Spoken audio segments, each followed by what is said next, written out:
만일 일제강점기 때에 우리나라 사람 중에 누가 사람들을 모아서 일제를 무너뜨려야 하고 진정한 우리나라의 독립을 이루어야 된다고 그렇게 외친다면 일본 군사가 그 사람을 가만 놔두겠습니까? 당장 잡아다가 감옥에 가두고 고문을 할 겁니다.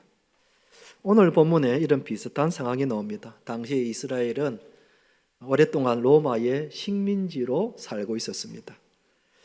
그런데 어느 날 사람들이 많이 모인 장소에서 이스라엘의 자유를 주장하는 사람이 나타났습니다. 그리고 그 소문은 금방 이스라엘 전체에 퍼져서 많은 사람들이 그 사람의 말씀을 듣기 위해서 광야로 모여들기 시작했습니다. 그 사람이 바로 세례 요한입니다.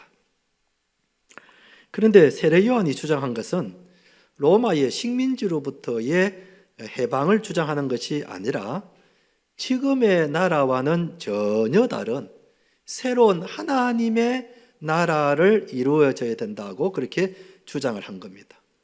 이 하나님의 나라가 이루어지면 진정한 자유를 누릴 수 있다고 그렇게 외친 겁니다. 이것은 우리도 마찬가지입니다. 물론 우리는 지금 다른 나라의 식민지로 살고 있는 것은 아니지만, 그러나 가만히 생각해 보면 우리도 이 세상의 간섭과 그리고 가치관에 매여 살아가고 있는 것입니다. 우리 가운데 사람들의 시선에 자유로울 사람이 얼마나 되겠습니까? 또 세상의 유행에 자유로울 사람이 얼마나 있겠습니까? 겨울만 되면은 제가 새벽기도 나올 때 쓰는 모자가 있습니다. 자줏빛으로 되어 있는 니트로 만든 털 모자인데 가볍고 따뜻합니다. 새벽기도 나오시는 분들은 이 목사가 쓰고 나오는 모자를 알 겁니다. 처음에는 이 목사님 잘 모르고 이렇게 하다가 목사님이네요 하고 이렇게 저를 알아보고 있는데, 겨울은 추우니까 그 모자를 쓰고 이렇게 나옵니다. 저에게는 아주 따뜻한 그런 온기를 느끼게 하는 모자인데요. 몇 년째 쓰고 있습니다. 그런데 우리 아이들이 전에부터 아빠 제발 그 모자 버리라는 거예요. 제발 그 모자 버리라는 거예요. 요즘은 그런 모자 안 쓴다고, 유행에도 맞지 않는데, 아이고 아빠 정말 부끄럽게 짝이 없다면서 그 모자를 자꾸 버리라는 거예요. 유행이 안 맞으면 어떻습니까? 제가 따뜻하고 가벼워서 제가 쓰면 되는 것이지, 그럼 하나 사주든지 그런 것도 아니면서 자꾸 그 모자를 버리라는 거예요. 어제도 제가 그 모자를 쓰고 새벽에 나왔습니다. 그렇게나 말거나 유행이 맞든지 안 맞든지 내가 편하면 되는 것이지. 그런데 얼마나 많은 사람들이 이 유행에 매이고 세상의 간섭에 매이고 가치관에 매여가지고 살아가고 있는지 모릅니다. 그러니 진정한 자유가 없는 겁니다. 교도소 안에 있는 사람들만이 자유가 없는 것이 아니라 교도소 밖에 살고 있는 우리들도 어떻게 보면 자유롭지가 못하다는 것, 부인할 사람이 아마 아무도 없을 겁니다. 그렇다면 우리가 이 세상에서 어떻게 하면 진정한 자유를 누릴 수 있는가? 사랑하는 성도 여러분, 오늘 말씀을 통하여 우리가 이 세상에서 진정한 자유를 누리시는 성도님들 되시기를 주님의 이름으로 축원드립니다. 우리가 이 세상에서 진정한 자유를 누리기 위해서는 어떻게 해야 되는가? 하나님의 나라가 임해야 한다 그랬습니다. 한번 따라합시다. 하나님의 나라가 임해야 합니다. 본문으로 돌아가서 이스라엘이 로마로부터 식민지로 억압을 받고 있었을 때에 세례 요한이 광야에서 뭐라고 외쳤는가 하면 1절, 2절에 이렇게 나옵니다. 그때에 세례 요한이 이르러 유대 광야에서 전파하여 말하되 회개하라, 천국이 가까이 왔느니라. 천국이 가까이 왔다고 그렇게 외쳤습니다. 여기서 말하는 이 천국이라는 이 단어를 성경의 원어에 맞게 다시 번역하면은 하늘나라로 그렇게 번역할 수가 있겠습니다. 우리가 대개 하늘나라 그러면은 죽어서 가는 나라를 생각을 하게 됩니다만, 그러나 이스라엘 사람들은 하늘나라라 그러면은 죽어서 가는 나라가 아니라 하나님이 다스리는 나라, 하나님이 다스리는 나라를 하늘나라라고 그렇게 생각을 하고 있다는 겁니다. 그러니까 세례 요한이 외친 천국, 즉 하늘나라는 이 땅에서 하나님이 다스리는 나라를 말하는 것입니다. 그럼 로마가 다스리는 나라와 하나님이 다스리는 나라는 어떻게 다른가? 로마가 다스리는 나라는 백성들을 착취하고 자유를 억압합니다. 그리고 폭력으로 다스립니다. 그러다 보니까 로마가 다스리는 나라는 참으로 고통스러운 나라입니다. 그러나 반면에 하나님이 다스리는 나라는 어떤 나라인가? 그것은 마치 사자와 어린이가 함께 뛰놀고 독사굴에 어린이가 손을 넣어도 물리지 않을 정도로 평화롭고 사랑이 넘치는 나라입니다. 세례 요한이 외친 하나님의 나라는 바로 이런 나라인 것입니다. 그렇기 때문에 이스라엘 백성들은 세례 요한이 외친 이 하나님의 나라가 속히 오기를 고대했습니다. 로마가 억압을 하면 할수록 이스라엘 백성들은 이 하나님의 나라를 더 간절히 고대했던 것입니다. 그런데 세례 요한이 외친 하나님의 나라는 어떻게 임하는가? 바리새인들이 예수님께 천국에 관하여 묻자 예수님이 이렇게 말씀하셨습니다. 누가복음 17장 20절에서 21절에 이렇게 나와 있습니다. 바리새인들이 하나님의 나라가 어느 때에 임하나이까 묻거늘 예수께서 대답하여 이르시되 하나님의 나라는 볼 수 있게 임하는 것이 아니요 또 여기 있다 저기 있다고도 못하리니 하나님의 나라는 어디 있다고요? 너희 안에 있느니라. 하나님의 나라는 너희들의 마음속에 있느니라. 하나님의 나라는 여기 있고 저기 있는 것이 아니라 바로 우리의 마음속에 임한다는 것입니다. 세례 요한이 말한 이 하나님의 나라는 이스라엘이 로마로부터 정치적인 독립을 뜻하는 것이 아니라 하나님이 다스리는 나라를 말한 것입니다. 하나님이 다스리면은 거기가 어디든지 천국이라는 것입니다. 하나님께서 다스리면은 우리의 마음을 다스리면은 그곳이 천국이 되고 하나님이 우리 가정을 다스리면 그곳이 천국이 된다는 것입니다. 주님의 말씀대로 주님이 우리 마음을 다스리면 우리 마음이 천국입니다. 아멘. 우리 마음이 천국처럼 평안하고 그리고 기쁨이 넘치게 된다는 것입니다. 주님이 우리 마음을 다스리면 우리의 마음이 천국이 임하여 거기에 사랑이 넘치게 되고 화평이 넘치게 되고 기쁨이 넘치게 된다는 것입니다. 할렐루야. 오래전에 베스트셀러였던 책 중에 마음을 열어주는 101가지 이야기라는 책이 있었습니다. 아마 여러분들 중에도 이 책을 읽어본 분들이 꽤 계실 겁니다.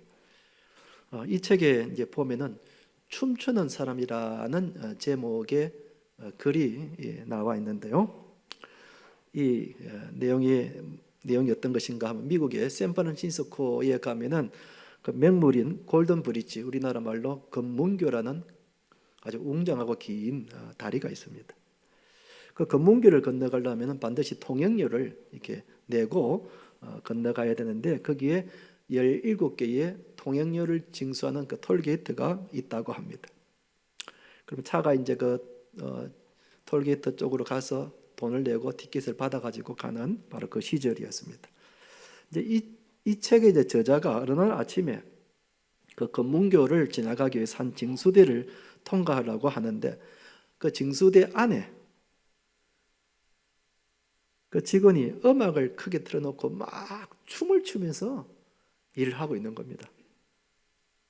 여러분 그런 모습 보셨습니까? 막 이렇게 춤을 추면서 음악에 들으면서 돈 받아가지고 티켓 주고 하면서 그렇게 재밌게 일을 하고 있는 거예요. 그래서 이 사람이 너무 궁금해서 당신 지금 뭐 하는 겁니까? 그랬더니 뭘요? 내가 지금 파티를 열고 있습니다. 그런 거예요. 그럼 누구랑 파티를 열고 있으면 내 자신이랑 같이 파티를 열고 있습니다. 하면서 마치 파티장에서 춤을 추면서 노래를 부르는 것처럼 그렇게 아주 흥얼거리면서 즐겁게 근무를 하고 있더라는 겁니다. 참 이분이 그날은 참 보기 드문 모습을 이제 보았습니다. 그러고 또 며칠 후에 또 그 금문교회를 지나게 됐는데 마침 며칠 전에 지났던 그 징수원이 있는 데를 지나게 된 겁니다. 그날도 여전히 음악을 틀어놓고 막 이렇게 춤을 추면서 일을 하고 있는 겁니다. 그래서 이분이 오늘도 파티를 여시네요 그랬더니 예 그랬습니다. 물론이죠. 오늘도 파티를 열고 있습니다 하고 막 흥겹게 그렇게 이야기하는 겁니다. 이 사람이 물었습니다. 그런데 왜 저쪽에 다른 사람들은 왜 파티를 열지 않습니까? 그랬더니 저 사람들은요 저 안이 관입니다. 관. 아침 8시 30분을 출근해서 오후 4시 반에 퇴근하기까지 저 사람들은 저 관 안에 갇혀있는 시체와 같은 사람들입니다. 실제로 보니까 다른 사람들은 아무런 기쁨도 없고 즐거움도 없고 시무룩하게 그냥 사무적으로 일을 하고 있는 모습을 보았는데 유독 이 사람만은 매일 파티를 연다는 겁니다. 여러분 똑같은 환경에서 일을 하는데도 어떤 사람은 천국처럼 춤을 추면서 노래를 부르면서 즐겁게 근무를 하고 있는 사람이 있는가 하면 어떤 사람은 관 속에 있는 시체처럼 아무런 기쁨도 없이 시무룩하게 그렇게 일을 하고 있는 것입니다. 그 차이점이 뭔가? 그 마음속에 하나님의 나라가 임했느냐 임하지 않았느냐 하는 겁니다. 그 마음속에 하나님의 나라가 임하니까 그 조그마한 공간 안이 파티장이 되는 겁니다. 천국 같은 기쁨이 넘치는 겁니다. 아침 출근해서 오후에 퇴근할 때까지 하루 종일 그 안에서 파티를 여는 사람처럼 그렇게 즐겁게 일을 하더라는 겁니다. 마찬가지입니다. 우리가 똑같은 세상에서 비슷한 환경에서 살고 있습니다. 그런데 어떤 사람은 매일매일 기쁨과 즐거움으로 흥얼거리면서 사는 사람이 있는가 하면 어떤 사람은 근심과 두려움 가운데에 불안한 가운데에 살고 있습니다. 어떤 사람은 좋은 집에 사는데도 불행하게 사는 사람이 있는가 하면 어떤 사람은 집이 좁은 집에 사는데도 행복하게 사는 사람들이 있습니다. 어떤 사람은 돈이 그렇게 많은데도 불행하게 사는 사람이 있는가 하면 어떤 사람은 경제적으로 가난해도 행복한 사람들이 있다는 겁니다. 그 차이점이 뭔가? 그 마음속에 하나님의 나라가 임했느냐 임하지 않았느냐는 거예요.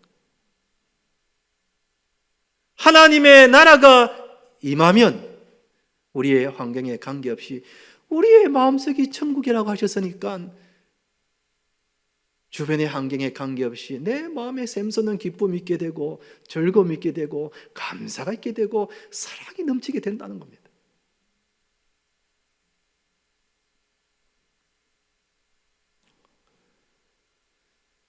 주님이 우리 가정을 다스리시면 우리 가정이 천국이 되는 겁니다. 여러분 넓은 아파트에 살고 좋은 가구를 들여다 놓고 맛있는 음식을 먹어야 여러분 그래야 우리 가정이 천국 같은 곳이 되는 것이 결코 아닙니다. 하나님의 나라가 임하게 되면은 우리의 가정이 늘 화목하고 늘 행복하고 참된 안식처가 되고 남편이나 아이들은 빨리 집에 들어오고 싶어하고 집에만 들어오면 천국인 겁니다.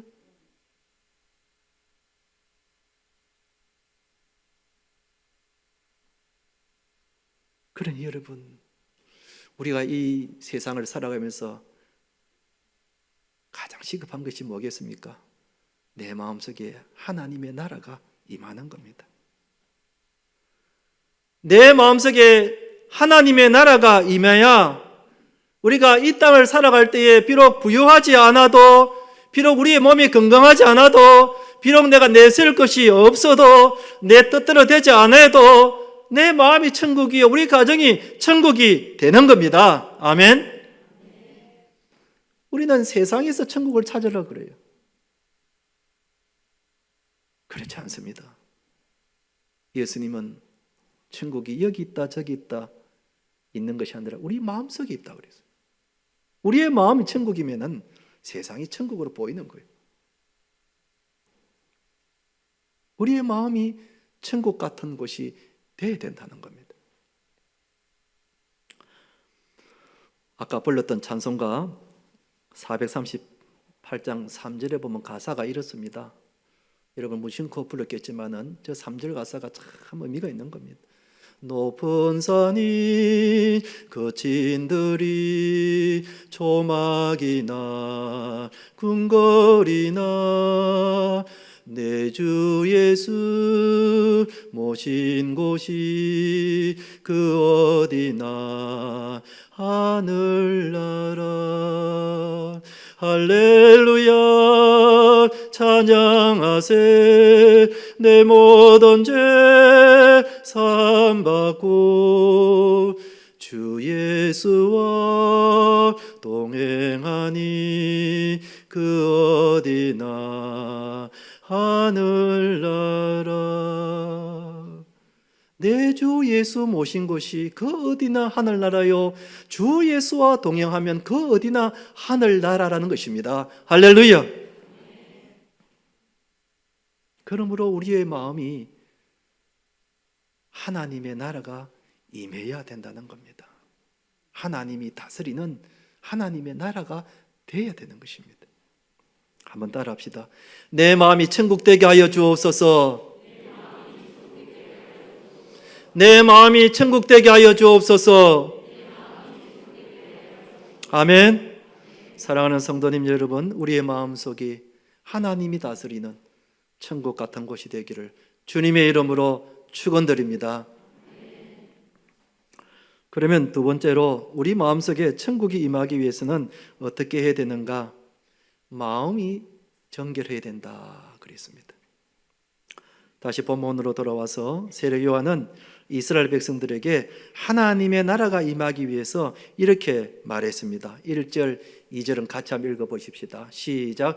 그때에 세례 요한이 이르러 유대 광야에서 전파하여 말하되 회개하라 천국이 가까이 왔느니라 하였으니 회개하라 그랬습니다. 마음속에 하나님의 나라가 임하기 위해서는 먼저 회개하라는 것입니다. 당시 이스라엘 백성들은 온갖 죄를 짓고 비도덕적으로 살아가고 있었습니다. 온갖 부정과 음란과 타락한 삶을 살고 있었습니다. 성전을 강도의 소굴로 만들고 신앙은 형식적으로 하고 있었으며 하나님을 멀리하는 삶을 살고 있었습니다. 이런 마음에는 하나님의 나라가 임하지 않는다고 세례 요한이 강조를 한 겁니다.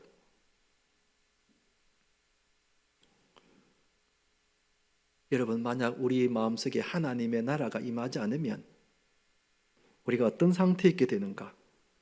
시편 38편 1절 3절이 잘 말해주고 있습니다. 하나님의 나라가 임하지 않으면 어떤 상태에 있게 되는가? 여호와여 주의 노하심으로 나를 책망하지 마시고 주의 분노하심으로 나를 징계하지 마소서. 주의 화살이 나를 찌르고 주의 손이 나를 심히 누르시나이다. 주의 진노로 말미암아 내 살에 성한 것이 없사하며 나의 죄로 말미암아 내 뼈에 평안함이 없나이다. 내 죄악이 내 머리에 넘쳐서 무거운 짐 같으니 내가 감당할 수 없나이다. 우리 마음속에 하나님의 나라가 임하지 않으니까 온 몸이 그냥 쑤시고 뼈에 평안이 없는 겁니다. 머리는 늘 무거운 짐을 지고 살아가니까 늘 머리가 아프고 그리고 힘들게 살아가고 마음은 걱정과 불안으로 가득 차 있는 것입니다. 여러분, 예수님을 믿어도 마음에 온갖 불안과 걱정으로 살아갈 수가 있습니다. 예수님을 믿는 신자라도 얼마든지 이렇게 살아가는 사람들이 있다는 것입니다. 마음에 평안함이 없고 염려와 걱정과 두려움으로 가득 찬 신자들이 있을 수 있다는 겁니다. 왜 그런가? 예수님은 믿지만은 하나님의 나라가 임하지 않으니까 그런 겁니다. 그래서 세례 요한이 하나님의 나라가 임하기 위해서는 먼저 회개를 촉구한 겁니다. 그러자 놀랍게도 이스라엘 백성들이 어떻게 하였는가? 5절, 6절에 보면 이때에 즉 세례 요한이 광야에서 회개를 촉구하는 말씀을 전했을 그때에 예루살렘과 온 유대와 요단강 사방에서 다 그에게 나와 자기들의 죄를 자복하고 요단강에서 그에게 세례를 받았다 그랬습니다. 많은 이스라엘 백성들이 세례 요한의 그 말을 듣고 나와서 자기의 죄를 자복했습니다. 용서해달라고 회개했습니다. 그리고 세례를 받았습니다. 당시 세례를 받았다는 것은 내가 지금까지 죄인이었습니다. 이제는 내가 새로운 사람으로 살아가겠습니다 하는 다짐의 정표로서 세례를 받았는데, 많은 이스라엘 백성들이 세례 요한에게 와서 자신의 죄를 자복하고 그리고 세례를 받았다는 것입니다. 이렇게 자복하고 죄 사함을 받고 정결하게 되었을 때에 그 마음속에 하나님의 나라가 임하게 되었더라는 것입니다.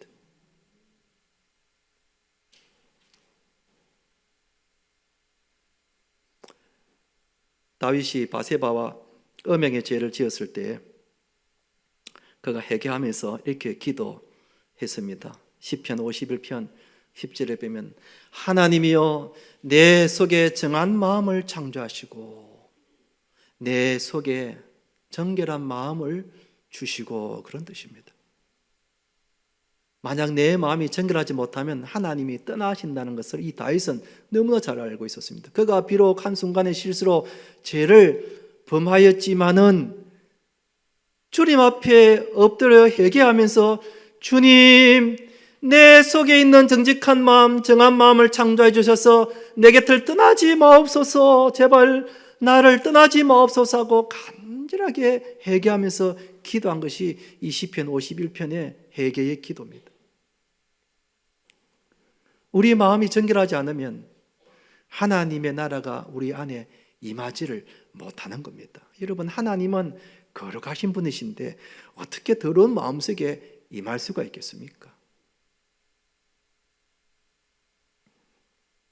그렇다면 우리의 마음속에 하나님의 나라가 임하기 위해서는 먼저 우리 마음이 정결해야 합니다.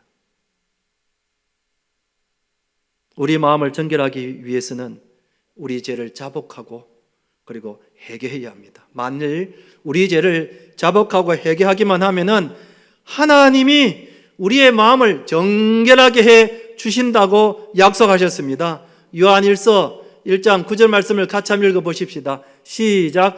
만일 우리가 우리 죄를 자백하면 그는 미쁘시고 어로우사 우리 죄를 사하시며 우리를 모든 불의에서 깨끗하게 하실 것이요 그랬습니다. 우리가 주님 앞에 우리 죄를 자복하면은 하나님께서 우리 죄를 정결하게 해 주셔서 우리의 마음속에 하나님의 나라가 임하게 해 주신다는 겁니다.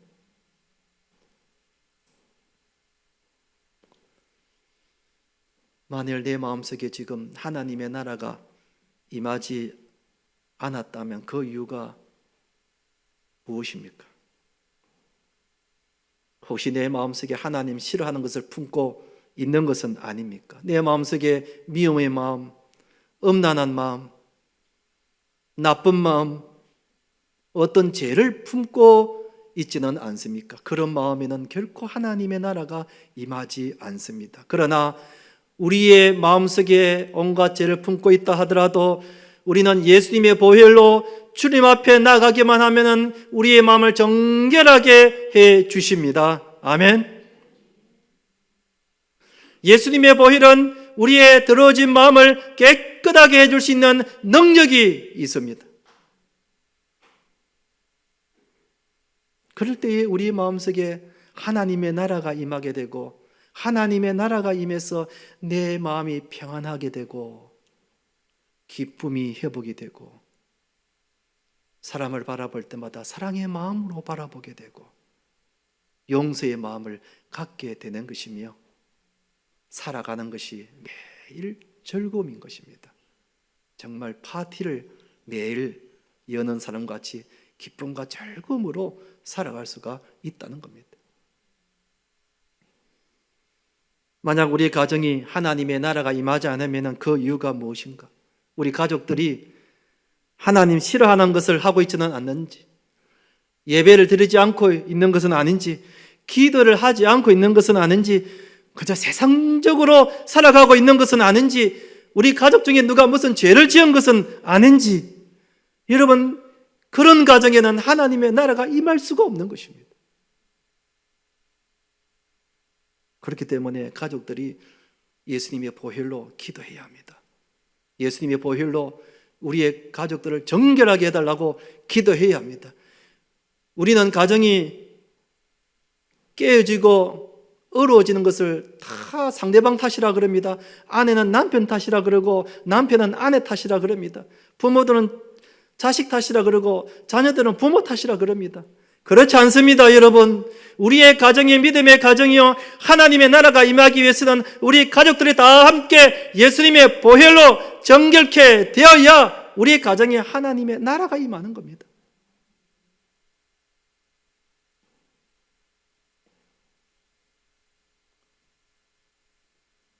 한번 따라합시다. 정결한 마음 주시옵소서. 정결한 마음 주시옵소서. 우리 각자가 기도할 때마다 하나님 아버지, 내 마음에 들어온 죄악들을 다 예수님의 보혈로 씻어주시고 정결한 마음 주시옵소서. 그러면 우리 하나님의 나라가 자연스럽게 내 마음속에 임재하게 됩니다. 하나님, 우리의 가정에 예수님의 보혈로 정결하게 해 주옵소서.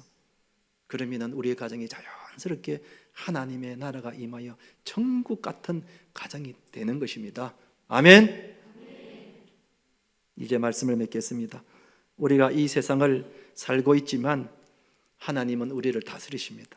그럴 때 우리는 이 세상에서도 천국 같은 삶을 우리가 살 수가 있는 것입니다. 그러기 위해서는 먼저 우리의 마음을 정결하게 해야 합니다. 정결한 마음에 하나님의 나라가 임합니다. 이번 한 주간도 하나님이 다스리는 천국 같은 마음, 하나님이 다스리는 천국 같은 가정, 하나님이 다스리는 천국 같은 직장이 되기를 주님의 이름으로 축원드립니다.